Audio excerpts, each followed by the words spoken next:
নিয়ে যান নিয়ে যান নিয়ে যান বাবু, একেবারে দেশি টাটকা রুই আছে, আর মাত্র একটাই পড়ে আছে। খুব ভালো মাছ। বটে? তা কত করে দিচ্ছ তোমার এই দিশি টাটকা রুই? একদম বাবু, একদম 180 করে, একেবারে সকালে টাটকা ধরা মাছ।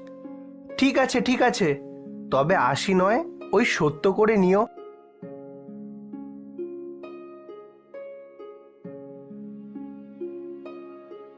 কিরে হরি,